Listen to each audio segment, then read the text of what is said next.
안녕하세요, 승관장입니다. 오늘은 주짓수 스파링에 대해서 얘기를 해보려고 합니다.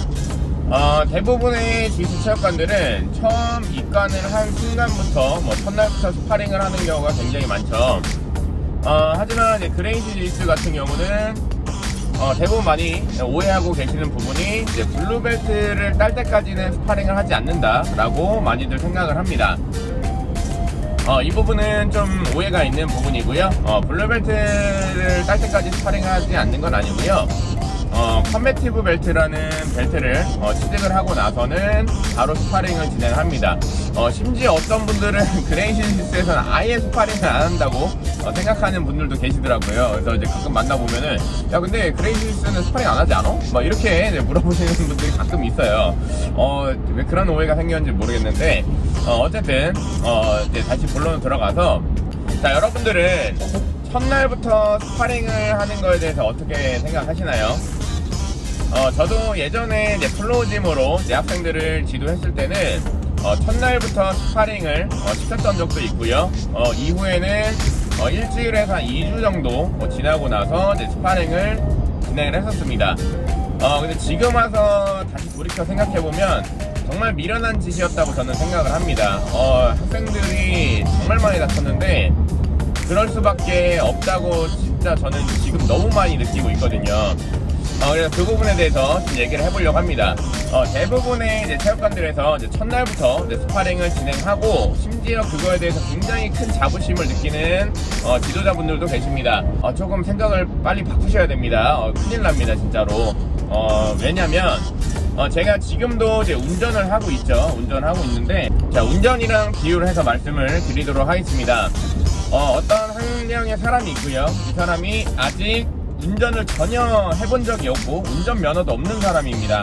이 사람에게 제가 갑자기 제 차키를 주면서 30분 정도 거리에 있는 곳에 갔다 오라고 만약에 제가 얘기를 했어요. 그 사람은 과연 선뜻 오케이 알겠습니다 하고 갔다 올까요? 아니겠죠. 제가 어떻게 가요? 저 운전면허 없어요 라고 얘기할 거예요. 이게 당연히 자연스러운 거죠, 그죠? 근데 대부분의 체육관들에서는 처음 들어온 사람에게 차키를 주면서 운전부터 하라고 그렇게 좀 강요하는 거라고 저는 생각을 합니다. 대부분의 사람들은 주짓수 체육관의 문화가 원래 그렇구나 라고 생각하고 그냥 내가 너무 힘들고 아프고 해도 막 그냥 따라가요. 왜냐면 맨날 체육관에 스파링을 시키니까. 대부분 그렇게 주짓수를 접하고 시작을 하게 됩니다. 근데 우리가 이제 운전을 하면서 운전을 잘하는 사람들에게도 굉장히 많은 변수들이 생기게 되죠. 운전을 잘하는 사람들도 사고가 나고요. 근데 아예 운전을 못하는 사람한테 갑자기 차키를 주면 이 사람이 그 운전을 과연 할 수 있을까요? 시동도 걸 줄 모르고 엑셀과 브레이크가 어디 있는지도 모르고 핸들을 얼마나 꺾어야지 차가 얼마나 움직이는지 이런 것들도 전혀 모르는 사람에게 갑자기 운전부터 시키면 이 사람의 그 심리적인 불안감과 그리고 신체의 안전을 절대 장담할 수가 없습니다. 그렇죠? 그런 부분을 주짓수 스파링과 비유를 했을 때 너무나 위험한 문화라고 생각을 합니다. 그렇기 때문에 그레이시 주짓수에서 진행하는 것처럼 초반에 이제 가장 기본기를 배우는 컴배티브라는 과정을 8개월 동안 익히고 나서 그 다음에 스파링을 진행을 해도 결코 늦지 않습니다. 우리가 이제 운전면허 학원을 등록했을 때 강사님이 옆에 타서 시동을 거는 것부터 엑셀을 밟고 브레이크를 밟고 핸들을 조향하고 등등의 기본기들을 배우고 그 다음에 운전면허 학원 안에서 어느 정도 연습을 한 다음에 도로에 나가서 도로주행을 진행을 하죠. 그렇게 순차적으로 진행을 합니다. 그러고 나서 이 사람이 어느 정도 이제 운전을 할 수 있다고 이제 판단을 하고 이제 시험을 치른 다음에 운전면허를 주게 됩니다. 이 사람이 이제 운전면허를 땄다고 해서 바로 운전을 잘하진 않죠. 계속 도로에 나가서 운전을 연습을 해보면서 계속 실력을 키워나갈 겁니다. 이 과정이 우리가 컴배티브 벨트를 취득하고 마스터 사이클이라는 상급 과정에 올라가서 조금씩 스파링을 진행을 해보면서 본인의 그 주짓수 능력을 키워나가는 단계라고 얘기를 할 수가 있을 겁니다. 우리가 이제 컴배티브라는 8개월 과정을 통해서 주짓수의 기본기를 먼저 배우고요. 우리가 각 포지션, 마운트, 사이드, 백, 스탠딩, 뭐 클로즈 가드 등등의 우리가 주짓수 상황에서 가장 많이 나올 수 있는 그런 각각의 포지션에서 포지션을 유지하는 방법과 그리고 탈출하는 방법, 그리고 상대방에게 이제 서브미션을 하는 방법들, 이런 것들을 먼저 배우고요, 기본기를. 그 다음에 컴배티브라는 벨트를 취득을 하는 거죠. 이 단계가 운전면허를 따는 단계라고 볼 수가 있습니다. 그 다음에 그 다음 과정, 상급 과정 마스터 사이클로 올라가서 스파링을 진행을 합니다. 이렇게 하는 게 저는 맞다고 생각을 하거든요. 대부분 많은 분들이 걱정해요. 그 8개월 동안 스파링을 안 하면 다른 사람들보다 주짓수를 못하는 거 아니냐, 이렇게 많이들 걱정을 하고, 실제로 제가 지금 가르치고 있는 학생들도 그런 걱정을 많이 합니다. 뭐 다른 이제 뭐 스포츠 주짓수 체육관은 뭐 처음부터 스파링을 하는데 그러면은 그 8개월 정도 지났을 때 제가 이 사람보다 못하는 거 아닌가요? 이렇게 많이 걱정을 하는데 전혀 그렇지 않습니다. 우리가 스포츠 주짓수 체육관에서 대부분 1그라를 받는데 빠르면 3개월, 그리고 평균적으로 한 6개월 정도가 걸리죠. 그 기간 동안에 생각을 했을 때 컴배티브라는 8개월 정도 과정과 그 6개월 동안은 정말 비슷한 기간이죠. 그 기간 동안에 이 사람이 채울 수 있는 그런 주짓수의 기본기가 너무나도 다릅니다. 제가 가르쳐 봤기 때문에 느끼는 거고, 제가 다른 체육관에 가서 뭐 오픈매트 같은 걸 할 때도 굉장히 많이 느낍니다. 그 흰띠 분들을 봤을 때요.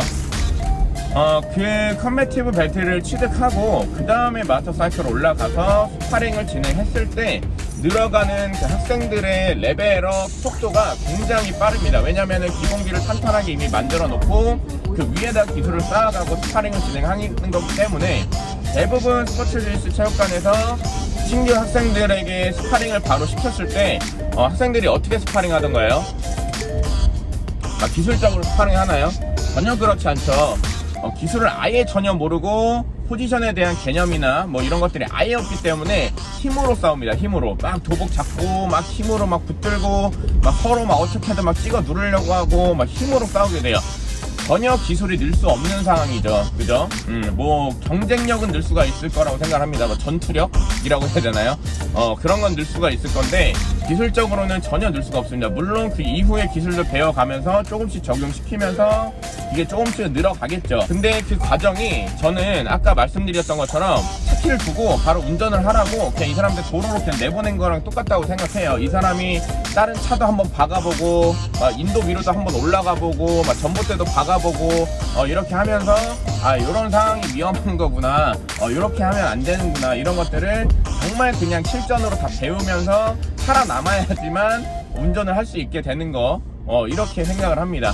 스파링도 마찬가지입니다. 그래서 대부분 체육관들에서 이제 좀 약간 우스갯소리로 얘기를 하죠. 그 체육관에서 일단은 살아남아야지 주짓수를 오래 할 수 있다라는 말도 있을 정도로 그렇게 이제 주짓수를 접하고 배우게 되는데, 과연 이게 그럼 취미생활로 즐겁게 할 수 있는 환경을 우리가 과연 만들어주는 건가라는 거를 다시 한번 생각을 해봐야 된다고 저는 생각을 합니다. 대부분의 학생들이 이제 주짓수를 처음 배울 때 취미로서 보통 접하게 되죠. 처음에 다이어트를 목적으로 하는 사람도 있을 거고요, 또는 뭐 주짓수가 갖고 있는 정말 그런 특별함과 그런 재미를 위해서 배우는 사람도 있을 겁니다.